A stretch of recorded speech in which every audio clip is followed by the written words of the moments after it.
I'm going to transition it over so they can see our face and hear our voices. We're in completely. Wow, your face is going. The first thing they're going to see is Savannah's rendition of Silent Scream. Yeah. That's pretty much the summation of I think all of our week. It's been a week. Right? It's been, yeah. Let's not talk about that.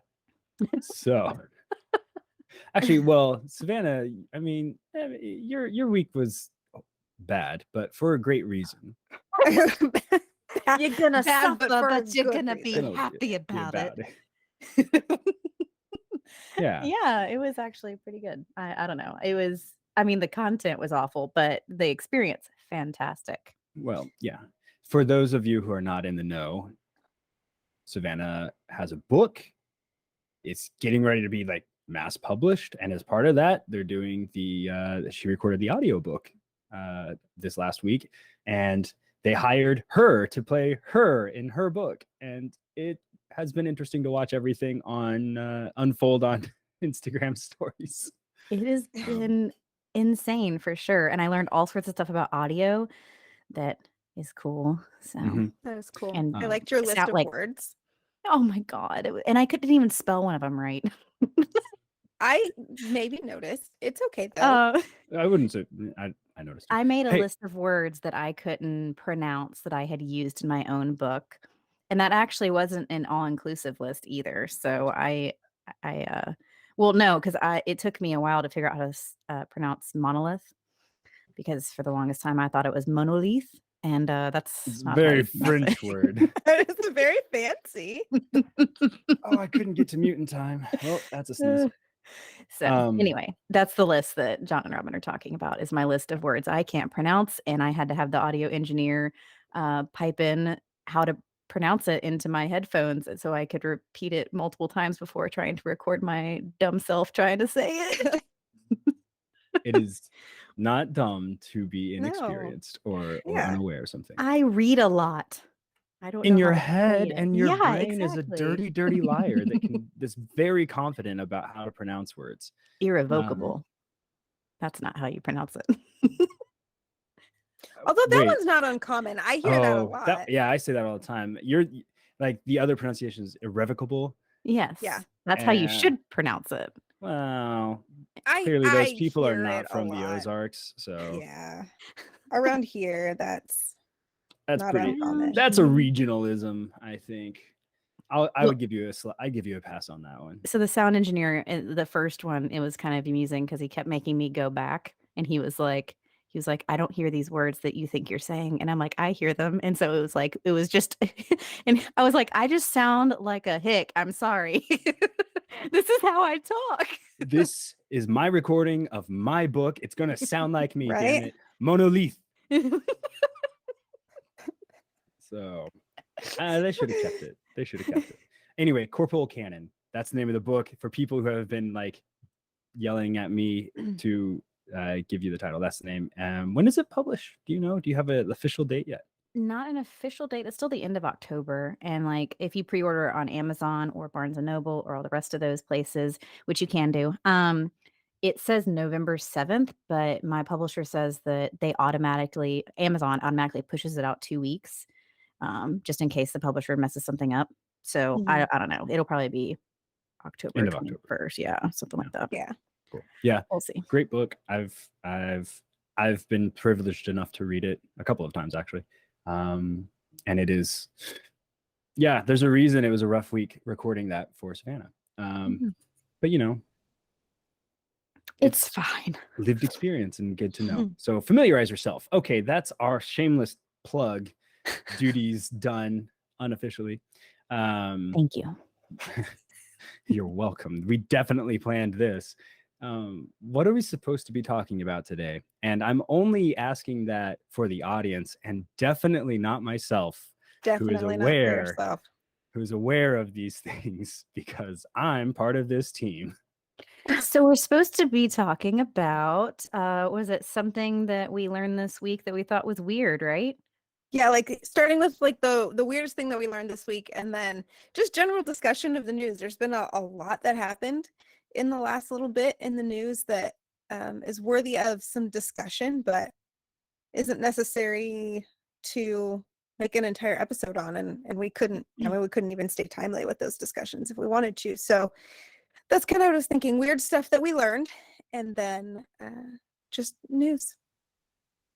Okay. Well, I'm pumped and ready for this because I learned lots of weird stuff. Does it have to be news related?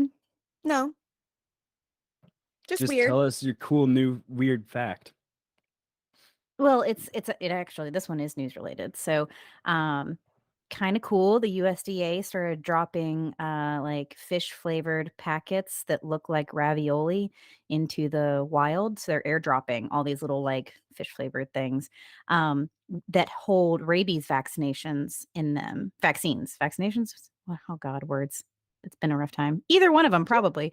Anyway, I think they can both work. So they are yeah, they airdropped them and they're trying to eradicate the wild rabies that is occurring in like foxes and raccoons and all this kind of stuff. So they're trying to get the wildlife to eat these little packets. And so I thought that was weird.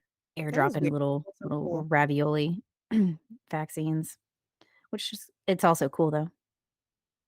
Yeah. So That's super I mean, neat. I wish all of my vaccines could be ravioli. cheese or I don't sorry, know, cheese and want them to be fish flavored. fish flavored, but something not fish flavored would be great. It's interesting. That reminded me that there is this polio outbreak going on in New York City now, because the number of unvaccinated individuals has gone up, which is, this periodically happens whenever the vaccine debate makes headlines. And so now it's in the wastewater of New York City, and New York's gearing up for a fight against polio, which this isn't necessarily something weird that I learned. It's just it's weird that this is 2022. Last time I checked, not 1942, 1944. Yeah, so that's going to be interesting to see break out. So have they identified any like actual cases yet, or are they just still finding it in wastewater? Well, that is a great question. I have not actually seen them report about a case. I think there's one case. Yeah, one case of paralysis at the moment, according to public health officials. But this is crippling news. Wow. I think I could cut that out. Do we really? Insensitive. Oh, Savannah. come on. I don't think you get to make jokes about handicapped people. No, that's... It is, I mean, I appreciate it for this truth on two levels. So we can cut I that definitely out. thought that was Mountain Dew. Huh. No, I've had a rough week, but I have not descended to the depths of drinking Mountain Dew. This is Kirkland signature sparkling water. I recognized it once it was up a little closer, but also I'm not judging people who drink Mountain Dew, because I love me some Mountain Dew from a can. Not gonna lie. I'm not judging people who drink Mountain Dew. I just have not drank Mountain Dew in probably like 2 decades now. And I don't think I'm going to start doing that, because I appreciate my body and want it to work. And I think it would absolutely pitch a fit if I put Mountain Dew in it right now. Yeah. So that's interesting. I love talking about vaccinations and how it works. I didn't know that there were multiple pathways for being vaccinated until a couple years ago. But like, you have oral vaccines, which the polio vaccine originally was, I think, as well as the intravenous, and inhaled, I think, respiratory vaccinations. All just super duper neat. I'm not a doctor, but I like to read about that stuff. It's interesting that it came back around though, like to get into the water, which means it's naturally occurring outside of the CDC because they say we've gotten rid of it, right? But evidently not if it is in the water. Yeah, I think there is there's the medical definition of having eradicated a virus, and then like the literal definition of having eradicated it. And I think 0 cases is the medical definition, but eradication doesn't mean the virus doesn't exist in nature. Yeah, and we've functionally eradicated it in the United States, but that other places in the world have not. So if anybody travels, from anywhere that has not completely eliminated it, then there's always the likelihood that it's going to end up transmitting to someone who's not vaccinated and making its way into the toilet. Same thing with smallpox. Yep. Yeah. We have science for a reason. We do science for making the planet a better place, and just be really nice if people would stop doubting it. It would be super cool. Okay. There's so many. That's such a complex issue in and of itself. We could do a whole series on that. Yeah, we really could. It's very complicated. Okay. Very complicated. Was that your thing? That was Savannah's thing. I just happened to look up the polio information while we were talking about it. Oh, okay. No, I learned a cool sciencey thing, but I'll go last. Okay. My cool thing is that one of the greatest pop songs of all time, Janet Jackson's Rhythm Nation, can actually crash the hard drive on some older laptops. Yeah, I heard about that as well. Yeah. So basically it and other songs like it play a certain frequency of sound that can make the drives wobbly, and then they bump into things that they're not supposed to. So after a certain year, I think it was, manufacturers put in a sound filter for that particular frequency, but up into a certain point, if you play songs loudly that have that frequency, like Rhythm Nation, it can make the laptop hard drive crash, which is fantastic. So there's a how to word this entire area of cybersecurity that is based on hardening is the term, but physical hardening, like literal legitimate hardening of an object so that physical interactions don't wipe it out. And the ideas and tech that come out of that are pretty stinking neat. Imagine a world where they hadn't corrected this issue and you uploaded Rhythm Nation to a critical computer and started playing it at just the wrong time to screw People something would up. not do that, would they? Never, nothing ever. has ever happened like that. That would never happen, but it could, or it could if it was an old laptop. But also things that I hadn't thought about particularly, but when you get right down to it, things like radios and radio waves, transmitters are basically just electrons moving through wire in a certain way to cause it to do certain things. And that's a very simple explanation. I know. Very basically he's doing a lot of work there. However, you can, under certain circumstances, cause certain parts of computers, certain wires, to be antennas by forcing voltage through them at specific rates and in specific ways. So you could theoretically legitimately hack a piece of hardware to turn into something that broadcasts a message, and do with that what you would, which is just super duper neat. Because when I think about personally hacking and breaking into a computer and accessing information, I always think about the code and the programs in it. But there's also a whole physical aspect of it that I think is just super neat. And I think probably requires a whole massive field of scientific understanding to even begin to make plans out of. But I don't know.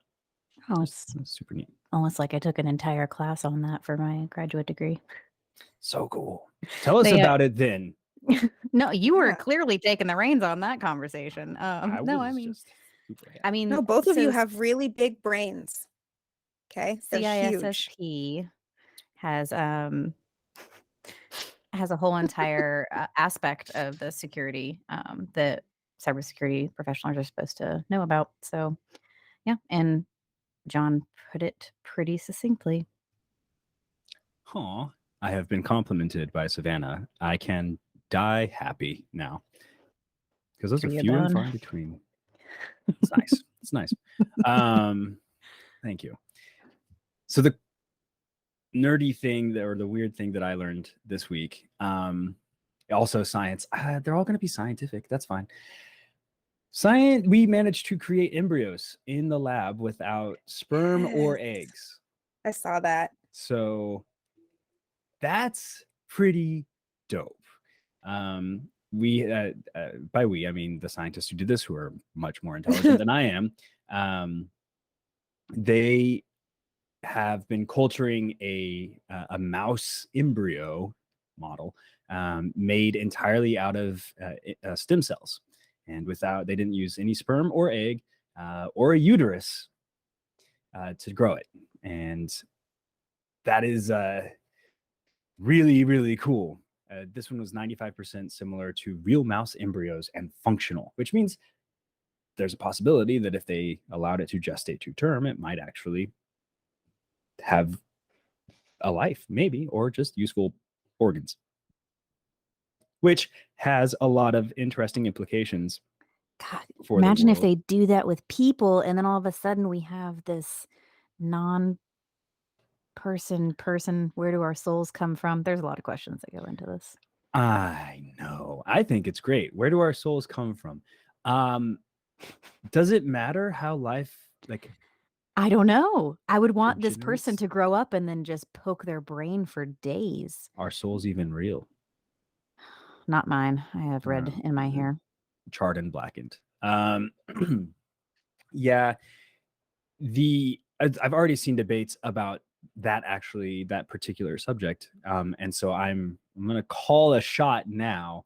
This is probably decades away before it'll actually be in the news, but there is absolutely going to be some sort of church-led pushback on babies made without egg or sperm like this, probably for God knows what reason.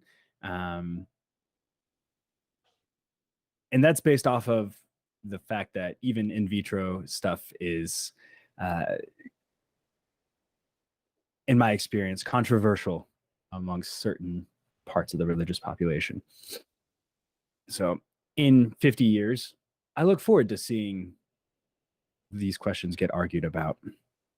There's a really interesting, I guess you would call it a dystopian book, but it's written by Kazuo Ishiguro, who wrote Remains of the Day.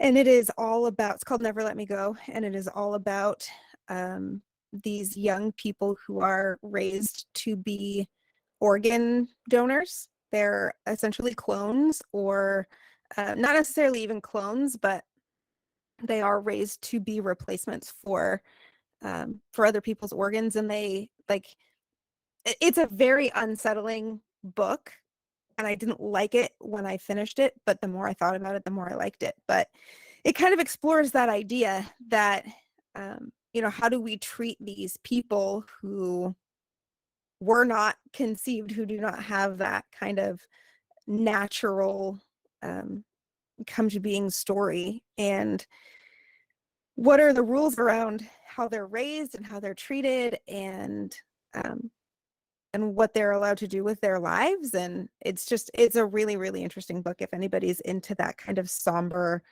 very British type of dystopia.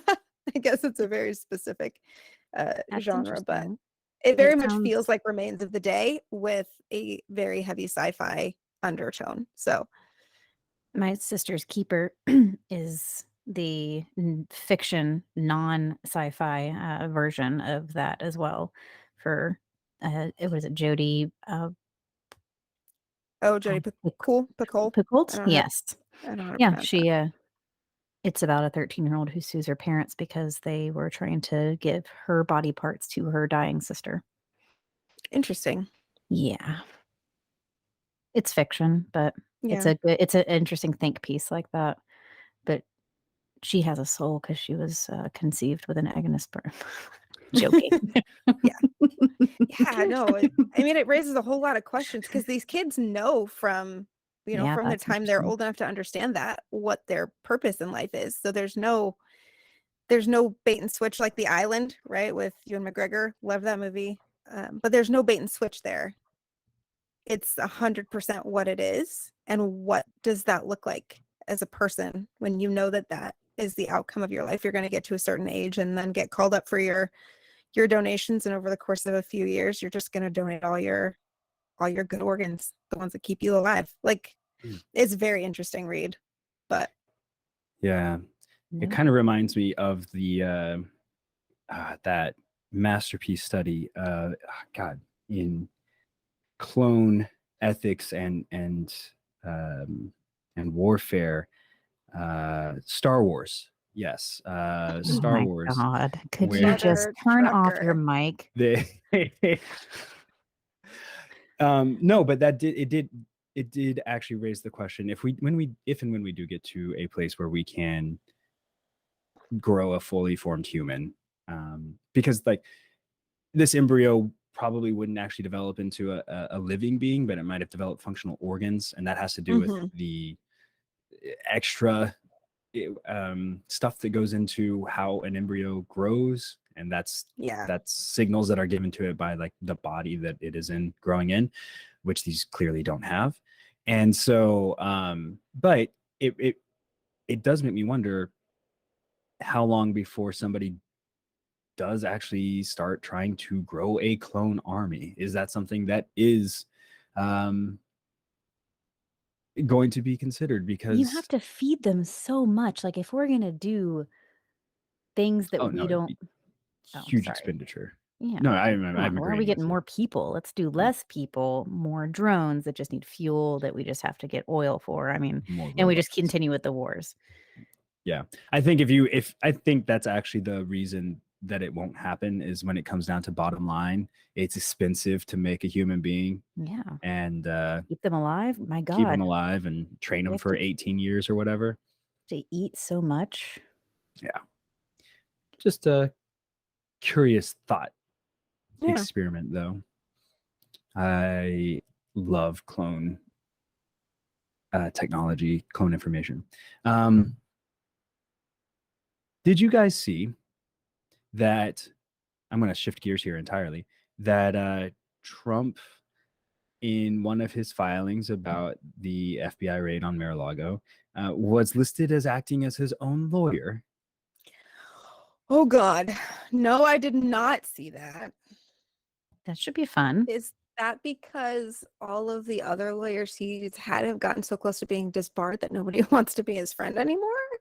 I don't know. No. You can't be disbarred if you've never been a lawyer in the first place. No, it's just a piece of legal chicanery, not in a bad way or anything. It just there was something that showed Trump representing himself pro se, or rather Trump versus United States government, with the president listed as represented by pro se. It means that I'm representing myself or on my own behalf. And it isn't exactly true. There's an actual lawyer representing him, Lindsay Halligan. And then there's also James Trusty and Evan Corcoran. But I bring it up because it was this huge story for a while that that Trump was going to be representing himself, and that was exactly the takeaway that people had from it, was that no lawyers would work for him anymore because they either keep getting in trouble or they don't get paid. Oh, interesting. Yes. I laughed a little bit when you said James Trusty, because back in the days when you used to, order pizza and have to tell them your name on the phone, we would get a lot of pizzas for James Trusty because people couldn't spell Strathdy. Huh. A lot of pizzas for James Trusty. That's interesting. Yeah. I Fun have fact. some news that I wanted to talk about that I thought you guys would both know or find interesting. That Missouri, there's a school district that has brought back spanking. I almost lost my ever-loving shit on social media the other day, but then I decided that I am not in a healthy enough mental place right now that Choose I peace. wanted to pick a fight, because I didn't trust myself to not I didn't trust myself to leave that conversation having believed that I acted in good faith in all of it. Don't It hit your made me kids, folks. It made me irately angry, even knowing that it's opt-in only and that you can choose not to have your child participate. The idea that I could choose to have someone abuse my child in public for me because I can't be there to do it, like it literally makes me so angry that I could vomit. I hate it so much. Yeah, I think the only argument I get into online anymore is when it comes to corporal punishment. When I'm just I mean, we could soapbox it for a while here, but Let's do it. if it is illegal to hit an adult, why is it legal to hit someone who is smaller, whose brain's not developed, and who is defenseless and relies on you? It blows my effing mind. And the fact that Right, like 19 states, it's still legal, and people are like, "Well, I was hit and I turned out okay." And I'm like, "No, the fact you think hitting a child is okay means you did not turn out okay." exactly. If it's not okay for us to treat elderly people like that in a nursing home, why is it okay for us to treat children like that in a school? Nope. Well, because children are very annoying. Oh, you know what my So are dad said? other humans. I Yeah, that's know. true. I would love to there's a list. But, no, there was when my dad saw my child and he, like, because he is never around him, but he saw him once and he pulled me aside and he was like, "You let him walk all over you," which is not true, by the way. He's like, "If you just send him with us for a little bit, we'll straighten him right out." And he's just alluding to the fact that they would beat him. And I'm like, "And you will not see my child." All right, there we go. That was a easy sell Easy right there. decision right there. Yeah. Mm-hmm. I'm like, I'm not gonna let someone hit him. And I don't know. Johnny looked like you were about to say something. So, oh no, I I'm very against corporal punishment. I'll just say that. 100%. I think it Were, is completely unnecessary. were either of you spanked as a kid? I know, Savannah. Your father's discussion about your child kind of makes that clear.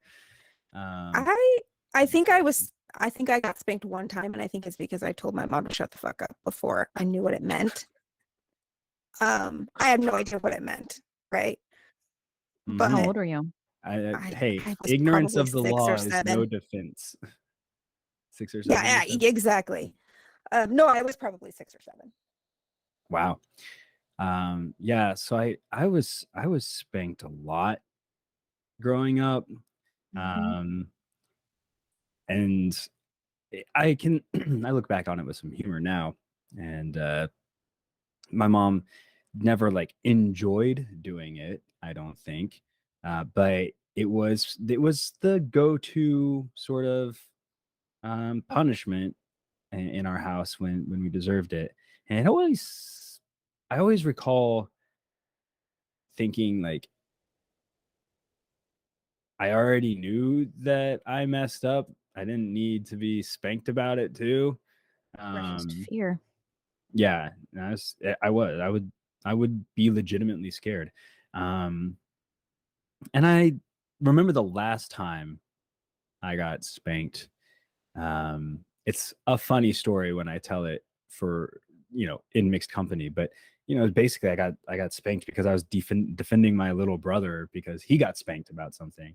And I just remember like I was like 12 or something. I was not super small, and it was I wouldn't, like, I remember thinking to myself, I'm never going to accept this again. And luckily I never got spanked again, but I don't know what I would have done, because I was like, I'm not doing this. I'd grown enough to have that desire to defend myself if it were going to happen again, which is kind of a scary thought for me to have, because like, what if I had pushed back? Would it have been a worse spanking, or would it have like evolved into like a fight? Yeah. I don't know. And that's not to say that my parents are not loving individuals and cared very deeply about me. And I think there was just a sort of expectation in how you raise and discipline a child that they had no reason to question, and so they never did. Yeah. And that's one of the reasons that it's a fight that I hesitate to get into, as much as it makes me angry, because this is one of those very complicated situations where you have to draw the very fine line between abusive behavior and abusive people, right? Like, there isn't, with a lot of people that I know that spank their children, there isn't that mindset that you typically think of in an abusive household. It is very much that they love their children and believe that this is the only or the best way to teach them appropriate behavior. And so, like, for me, popping off and saying a bunch of probably very hurtful things might remove my opportunity to have a more reasoned conversation about it. But it's another one of those things that feels really straightforward when I'm angry about it. But then, when you start talking to people you love, it gets a lot harder to have those conversations. Yeah. But like, lack of intent to abuse doesn't mean abuse didn't occur, which I Well, think no. is Right. a big thing that people miss out on. I was hit all the time by multiple different types of objects: a belt, a switch, a shoe, a wooden spoon, a paddle that my dad had carved out specifically to hit me with, and made me write my name on it. Okay, well, we were one for one. I had been hit by all of those same things as well, until you got to the special made paddle, and I never got that one myself. I had to write my Dang. name on it and what I did to deserve being hit. Oof. Yeah, it was long. It was about this long and about this 2 thick. feet.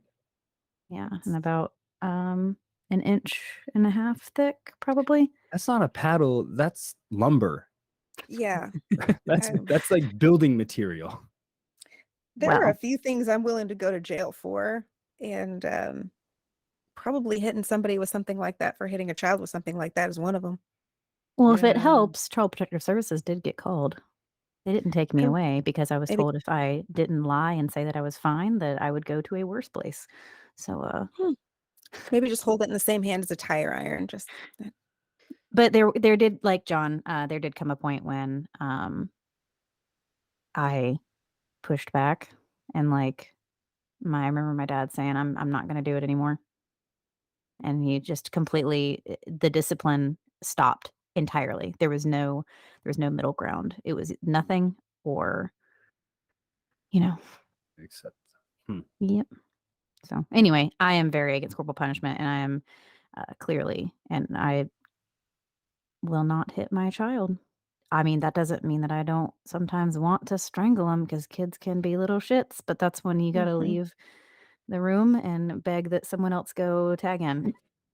Yep. Take a deep breath. It's Yeah. hard to control your own emotions, and I get that, but that doesn't mean you need to take out your lack of emotional control on a child. Like, Yeah. they're not gonna learn emotional control that way. Anyway, And yeah, just to be definitely clear, soapbox on that science one. doesn't agree with corporal punishment either. Oh, no. Science tells us it doesn't work. And So it it's not makes just us them being too soft-hearted. It just does no. not work. Yeah. It But makes them fearful, and they cannot process their own emotions. They do not trust. Yeah, I've read the studies about all of this, and that's when, like, when I start arguing, I'm like, "Here, you guys, please, like, even if you think that, like, could you just sit down and talk to them? I'm not saying don't do any discipline, but just stop hitting them."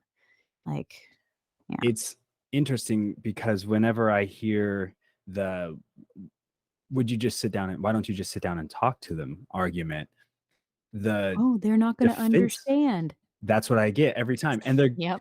okay. I don't think they're going to understand being smacked any better though. Well, No, no. and that's And the all it's goal going is to do is in cause them that to hide situation is behavior. not for them to understand. The goal is Yeah. for them to stop doing whatever's making you mad. Yeah. That's it. And they become No one gives a sneaky? shit whether or not the kid Mhm. understands. You just want Yeah. them to stop the behavior. Yeah. It's a behavioral control thing, not necessarily a let's think about the consequences of our actions and the morals and ethics that go into this. Yes. I got very, very good at sneaking stuff because I'm like, if Exactly. yeah, like, so I didn't learn shit until I was, I don't know, like 26.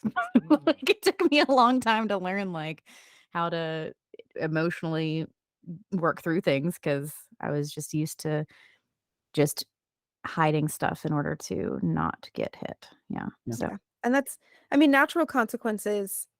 We having conversations in my house about disciplining children has been kind of interesting because James was spanked raised very traditionally. I was not. And I took a firm line that that was not how I was going to raise my children. And that has kind of extrapolated out into natural consequences are the strongest, like one of the strongest forms of discipline that we use in our house. Like, I'm sorry that you got angry and you threw that and you broke it. Now you don't have it anymore. I don't mhm. need to get angry at you. I don't need to punish you or discipline you because you have the consequence of that behavior. You said something hurtful to your sister. You can now experience the full weight of her hurt, and you're going to have to sit with that and deal with that. That's the consequence. And it just, I still, even 14 years later, can see, like, as James is trying to process through, this feels like a thing that there should be a consequence for. And I'm like, I don't feel like that there needs to be an imposed consequence, like a disciplinary action. And he is very good at trusting, what I say when it comes to that, and letting me take the lead because it's not something that he navigates intuitively, but it has definitely made some interesting conversations, and with the grandparents as well, who, Oh, yeah. who don't feel like we discipline our children because we don't Well, impose outside yeah. consequences on them. That's an Yeah. interesting stance I'm gonna have to think about because I do hmm, I don't know. I think I don't even know if I even punish him anymore. It's more of like, "Well, we're gonna talk about this." Like, number 1, you don't get to speak to me that way. Um, Hmm. and 2, I need you to take some deep breaths and, like, I don't know, I got him a punching bag so he could work out Yeah. some anger stuff. Like, "Go hit your punching bag if you're that frustrated, and then when you're calm, we can sit down and talk about this." Right. So, I feel like the world is not going to interact with my child when they become an adult in that way, in that sort of parenting, imposing an outside consequence way, unless it's a very serious infraction. Like, they're not going to mhm, get grounded all the time when they're out in the world if they are rude to somebody.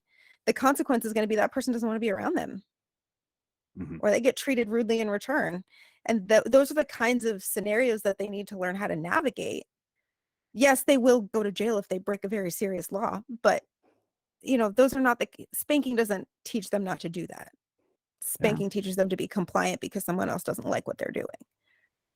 Critical thinking skills also deteriorate Yes. when corporal punishment is involved. Yeah. So, yeah. That explains so much Well, I about mean, me. no, About me. but it makes sense, not and I'm not talking about, like, for you specifically, but, I mean, I think people who have been hit, yes, like Robin says, compliance, that is what compliance out of fear, which means we can't think outside the box.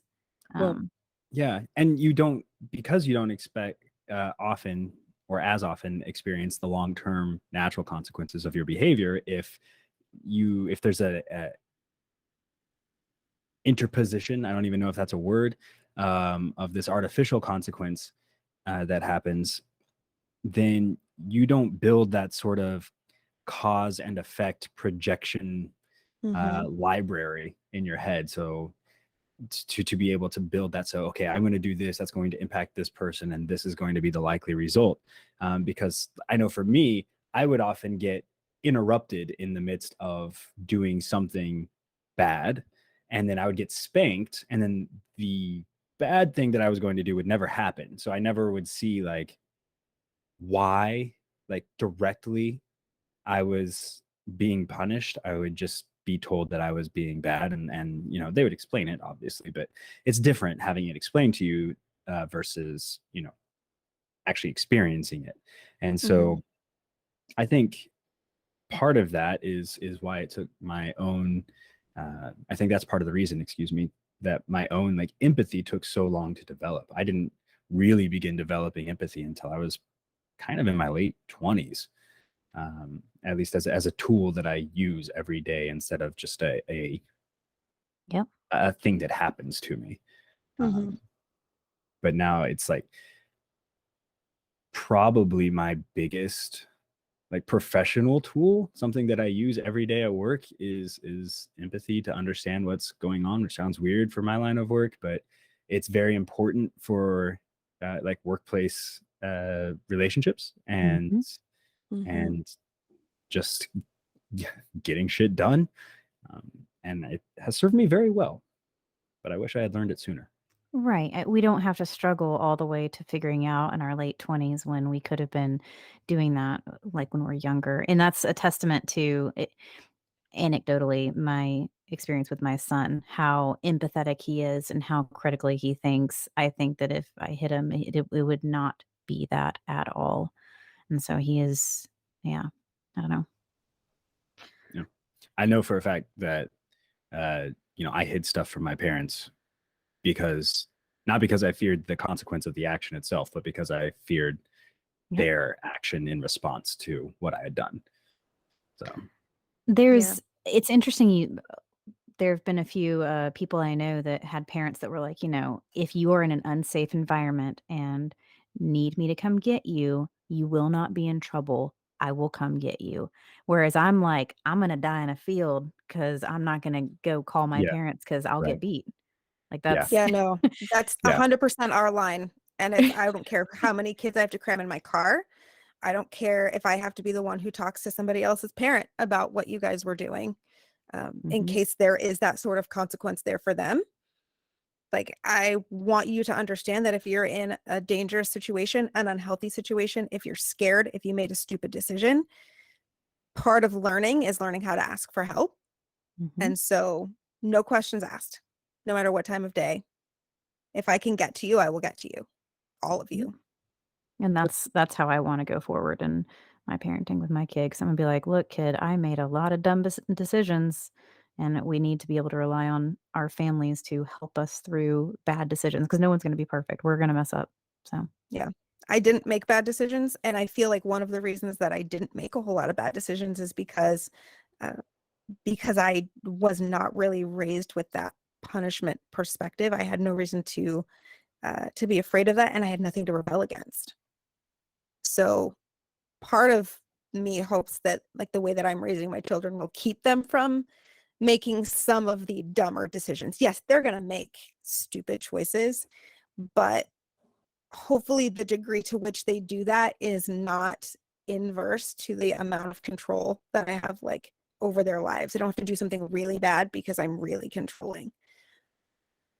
I don't know. That's just a secret. Crush your fingers. Now that we're in high school, I guess we'll put that to the test. Well, I'm glad that they can come to you. That is big. you know what else is big? Our website, firesidebreakdowns.com. It's incredible. Guys, you can go there, see all of our show notes. You can see our podcasts that we've done in the past, links to our socials.